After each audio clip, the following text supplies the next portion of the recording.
Supreme court అయితే మీడియాకి ఒక సర్క్యులేట్ జారీ చేసింది. సో మీడియాకి కావచ్చు, ఇతరులకు కావచ్చు, సుప్రీంకోర్టు ప్రాంగణంలో ఉన్నటువంటి హై సెక్యూరిటీ జోన్ లో ఎటువంటి వీడియోలు, ఫోటోగ్రఫీ ఏమీ చేయడానికి వీల్లేదు.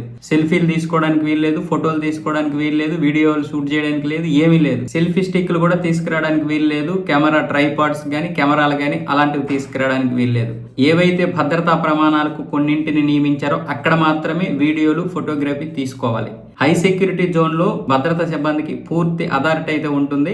న్యాయవాదులు కావచ్చు, న్యాయమూర్తులు కావచ్చు, ఇంకొకరు కావచ్చు, వాళ్ళ యొక్క ఫోటోలు తీసుకోవడం గానీ, వీడియోలు తీసుకోవడం గానీ నిషేధించే హక్కు భద్రతా సిబ్బందికి ఉంటుంది. భద్రతా సిబ్బంది కూడా ఫోటోలు గానీ, వీడియోలు గానీ తీసుకోవడానికి వీల్లేదంటూ ఇప్పుడు సుప్రీంకోర్టు అయితే ఒక సర్క్యులర్ జారీ చేసింది సెప్టెంబర్ 10వ తారీఖున మొన్న. ఇక అది ఇక నుంచి అమల్లోకి వస్తుంది. ఒకవేళ ఈ నిబంధనలు ఎవరైనా ఉల్లంఘిస్తే, మీడియా గనక ఉల్లంఘిస్తే నెల రోజుల పాటు వారిని ఆ ప్రాంగణంలోకి రానివ్వకుండా ఆ మీడియాని నిషేధించే హక్కు ఉంటుందని చెప్పింది భద్రతా సిబ్బందికి.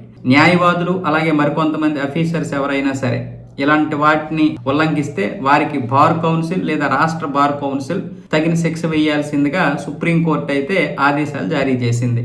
ఈ సర్క్యులర్ ఇప్పుడు సెప్టెంబర్ 10 నుంచి అయితే అమల్లోకి వస్తాయి. అంటే ఇక అమల్లోకి వచ్చేసాయి అన్నమాట.